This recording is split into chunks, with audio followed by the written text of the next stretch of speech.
Good morning. जेके news network के morning bulletin में आप सभी का स्वागत है। वैज्ञानिकों ने चेतावनी दी है कि देश में 6 से 8 महीने में कोरोना की तीसरी लहर आ सकती है, लेकिन सिर्फ तभी जब देश में टीकाकरण अभियान तेज न हो। यानी अगर टीकाकरण ज्यादा नहीं होता है तो तेज तीसरी लहर का सामना कर सकता है। कोरोना से जुड़ी एहतियात बरतने में लापरवाही न की जाए। IIT हैदराबाद के प्रोफेसर M विद्यासागर ने कहा है कि टीकाकरण अभियान में तेजी तो लाना ही होगा। इसके अलावा कोरोना रोकथाम के नियमों का पालन भी पूरी तरह से करना होगा, तभी तीसरी लहर को हम रोक सकते हैं। झारखंड में अभी तक 45 साल से ज्यादा उम्र के सिर्फ 28% और 18 साल से ज्यादा उम्र वालों में सिर्फ 1.46% लोगों को ही टीके लगे हैं, जबकि झारखंड की 3.7 करोड़ आबादी है, जितनी ही तेलंगाना में 54.5 लाख वैक्सीन लग चुकी है। यानी तेलंगाना से हम काफी पीछे चल रहे हैं। झारखंड में 37 लाख का वैक्सीनेशन हुआ है। प्रोफेसर विद्यासागर सूत्र मॉडल के जरिए संक्रमण का अनुमान लगाने वाले वैज्ञानिकों में शामिल हैं। इटली के सेंट राफेल अस्पताल के शोध का हवाला देते हुए उन्होंने कहा है कि कोरोना से ठीक होने के 8 महीने बाद तक रक्त में एंटीबॉडी रहती है, उसके बाद एंटीबॉडी घटने लगती है।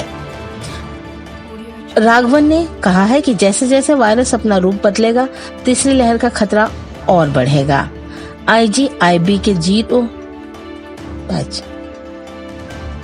IGIB के सीरो सर्वे में भी यह कहा गया है कि कोरोना से ठीक होने के 5-6 महीनों में एंटीबॉडी में गिरावट आने लगती है।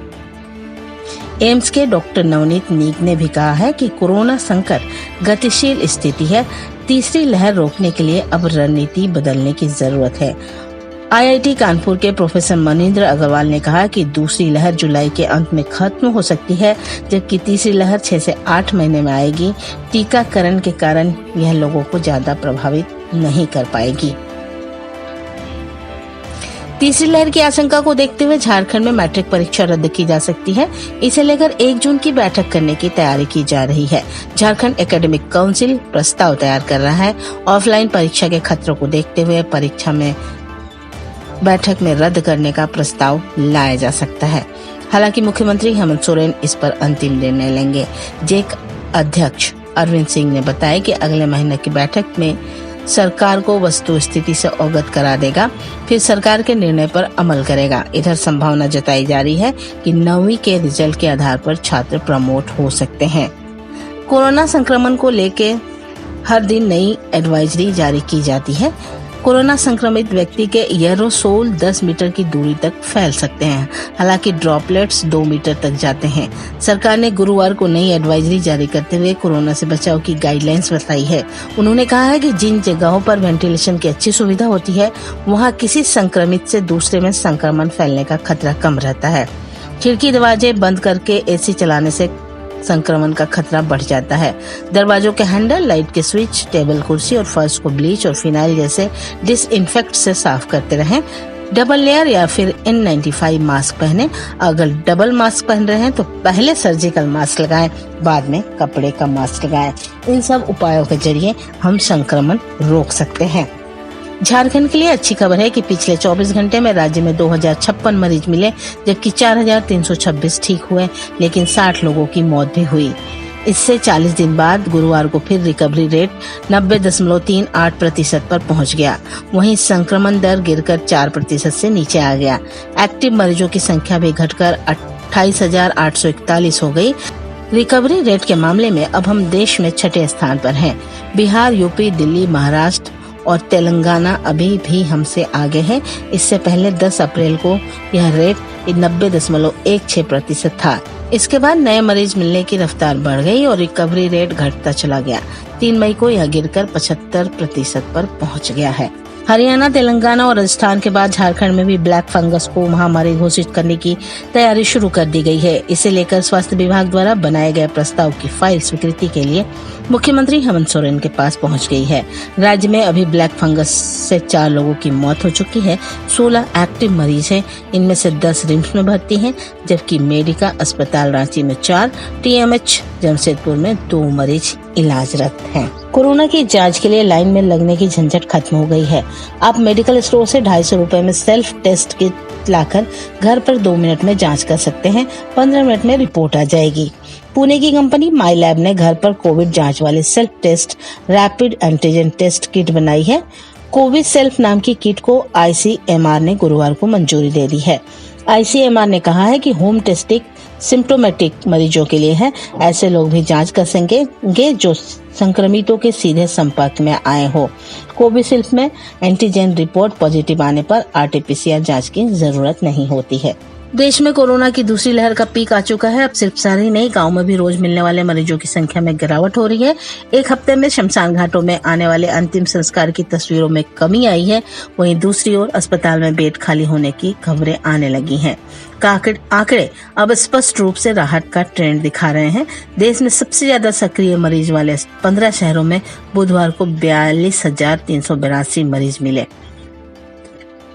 यानी अब कोरोना का पीक, ऐसा कहा जा रहा है, दूसरी लहर का पीक अब खत्म हो चुका है। झारखंड सरकार बीमा कंपनियों से किसानों की फसलों का बीमा नहीं कराएगी, बल्कि किसानों की फसल का नुकसान का मुआवजा स्वयं देगी। राज्य सरकार द्वारा इस तरह की योजना को अमली जामा पहनाने की तैयारी चल रही है।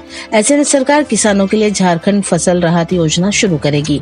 पिछले 3 वर्षों के दौरान किसानों को मिलने वाली बीमा राशि एवं बीमा कंपनियों को किए गए भुगतान का अनुपात देखने के बाद सरकार ने इस दिशा में कदम बढ़ाया है और विभाग प्रस्ताव बना रहा है। योजना लागू करने के लिए कैबिनेट की स्वीकृति लेनी होगी। National institute of open schooling की 10वीं और 12वीं की परीक्षाओं को लेकर अहम फैसला किया गया है। कोरोना के बढ़ते केसों के कारण NIOS ने 10वीं की परीक्षा रद्द कर दी है। वहीं 12वीं की परीक्षा स्थगित कर दी गई है। असेसमेंट व रिजल्ट बनाने के लिए NIOS जल्द ही उचित क्राइटेरिया तैयार करेगा। संस्थान ने कहा है कि 20 जून को परिस्थिति की समीक्षा की जाएगी। उसके बाद एग्जाम लेने पर निर्णय होगा और स्टूडेंट्स को एग्जाम की नई जानकारी 15 दिन पहले दे दी जाएगी। अमेरिका में वैक्सीनेशन ड्राइव में ट्रम्प समर्थक चुनौती बनकर उभरे हैं। एक सर्वे के मुताबिक अमेरिका में 3-4 करोड़ लोग टीका लेना नहीं चाहते। इनमें ज्यादातर ट्रम्प समर्थक हैं। यदि ट्रम्प की पार्टी रिपब्लिकन और राष्ट्रपति बाइडेन की पार्टी डेमोक्रेटिक राज्यों का एनालिसिस करे तो यही ट्रेंड दिखता है। जिन 22 राज्यों में सबसे ज्यादा टीकाकरण हुआ उन्हें बीते साल बाइडेन ने जीता था। दूसरी तरफ सबसे खराब प्रदर्शन करने वाले 10 में से 9 में ट्रम्प ने चुनाव जीता था। इसे विरोध और झिझक पर विशेषज्ञ कहते हैं इसके गंभीर परिणाम हो सकते हैं। रिपब्लिकन राज्यों में टीकाकरण की धीमी दर झुंड इम्यूनिटी प्राप्त करने के लिए 70 से 90% तक सीमा में पहुंचने की बाधा होगी। अंटार्कटिका से दुनिया का सबसे बड़ा आइसबर्ग यानी हिमखंड टूटकर अलग हुआ है। 4,320 वर्ग किलोमीटर में फैला आइसबर्ग 170 किलोमीटर लंबा और 25 किलोमीटर चौड़ा है, यानी यह दिल्ली से 3 गुना बड़ा है। यूरोपियन स्पेस एजेंसी ने अंटार्कटिका से टूटकर अलग होते हुए इस आइसबर्ग की तस्वीर जारी की है। एजेंसी में इस हिमखंड का नाम A76 रखा गया है। वैज्ञानिकों का मानना है कि इंसानों द्वारा जारी की जा रही गतिविधियों में बदल रहे जलवायु परिवर्तन का नतीजा है। भारतीय महिला क्रिकेट टीम सितंबर में 3 वनडे, 1 टेस्ट और 3 T20 मैचों की सीरीज के लिए ऑस्ट्रेलिया दौरे पर जाएगी। 30 मई से पर्थ के वाहका में होने वाले टेस्ट डे नाइट होगा और पिंक बॉल से खेला जाएगा। यह पहला मौका होगा जब भारतीय महिला टीम डे नाइट टेस्ट खेलेगी। यह महिला क्रिकेट में सिर्फ दूसरा पिंक बॉल टेस्ट होगा। पहला टेस्ट 2017 में ऑस्ट्रेलिया और इंग्लैंड के बीच खेला गया था। महिला क्रिकेट में भारत डे नाइट टेस्ट खेलने वाला तीसरा देश होगा। नेशनल क्रिकेट एकेडमी के प्रमुख राहुल द्रविड़ श्रीलंका दौरे पर भारतीय टीम के मुख्य कोच होंगे। टीम को जुलाई में 3 वनडे और 5 T20 मैचों की सीरीज के लिए श्रीलंका जाना है। पहले सीरीज में 3 T20 होने वाले थे। उस समय कोच रवि शास्त्री समेत टीम के सभी प्रमुख खिलाड़ी इंग्लैंड में होंगे, जिसकी वजह से दौरे पर नए खिलाड़ी को कप्तानी की जिम्मेदारी मिलेगी। द्रविड़ भी टीम इंडिया ए और अंडर-19 टीम के कोच रह चुके हैं। उन्हें भविष्य में भारतीय टीम के कोच के रूप में भी देखा जा रहा है।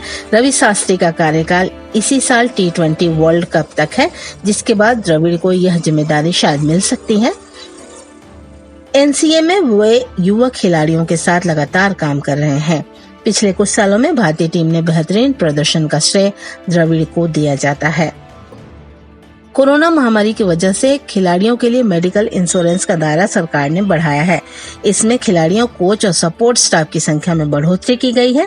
स्पोर्ट्स अथॉरिटी ऑफ इंडिया ने कहा है कि इस फैसले से 13,000 से ज्यादा खिलाड़ी, कोच और सपोर्ट स्टाफ को फायदा मिलेगा। खेल मंत्री किरण रिजिजू ने कहा कि हम यह सुनिश्चित करना चाहते हैं कि सभी खिलाड़ी और स्टाफ इस कठिन समय में हेल्थ कवर मिले। इस लॉकडाउन में राज्य के करीब 5,000 रेस्तरां व बार ठप है। एसोसिएशन ने सरकार से अपील की है कि इस वित्तीय वर्ष के बार लाइसेंस नवीनीकरण फीस को माफ कर खाते में वापसी सुनिश्चित हो। लॉकडाउन के कारण बियर के स्टॉक जो एक्सपायर हुए थे या हो रहे हैं, उनका बदलाव सुनिश्चित की जाए। जीएसटी में छूट दी जाए। अगले 6 महीनों तक बिजली बिल में रियायत, नगर निगम होल्डिंग टैक्स में माफी व बार एवं रेस्टोरेंट के कर्मचारियों को सूखा राशन उपलब्ध कराया जाए। झारखंड बार एवं रेस्टोरेंट एसोसिएशन के अध्यक्ष रंजन कुमार व एसोसिएशन के सचिव व प्रवक्ता अनित सिंह ने यह जानकारी दी है। लॉकडाउन की पाबंदियों के बीच सूरत की डायमंड इंडस्ट्री तेजी के दौर से गुजर रही है। हांगकांग, यूएई, यूएस इकोनॉमी खुलने के कारण इन देशों में पॉलिश्ड डायमंड की मांग ज्यादा होने लगी है। हीरा उद्योग में उत्पादन की अनुमति होने से रफ हीरे पॉलिश करने का काम जोरों पर है। पहले हीरे निर्यात करने के लिए बैंक गारंटी ली जाती थी। इस कारण हीरा उद्योग के करोड़ों रुपए अटक जाते थे। James and jewellery expert promotion council की मांग पर इस साल 1 फरवरी से यह बैंक गारंटी हटा दी गई है। इससे सूरत में हीरों के निर्यात को बढ़ावा मिला है। दुनिया में बिकने वाले हर 10 हीरो में से 9 हीरे पॉलिश के लिए सूरत आते हैं। सीबीडीटी ने आयकर दाताओं को राहत देते हुए ITR फाइल करने की तारीख बढ़ा दी है। अब वित्त वर्ष 2020-21 और आकलन वर्ष 2021-22 का ITR दाखिल करने की तारीख 30 सितंबर होगी। पहले तारीख 31 जुलाई थी। इसके बाद टैक्स ऑडिट आकलन की तारीख 31 अक्टूबर के बजाय 30 नवंबर होगी। अभी के लिए मॉर्निंग न्यूज में इतना ही। आप बने रहे JK न्यूज नेटवर्क के साथ। JK न्यूज नेटवर्क हमेशा की तरह आपसे यही अपील करता है कि घर पर रहें, सुरक्षित रहें, कोरोना गाइडलाइंस का पालन करें और इसके संक्रमण को रोकने में सहभागी बने। स्वस्थ रहें, सुखी रहें, सुरक्षित रहें। इन्हीं शुभकामनाओं के साथ नमस्कार।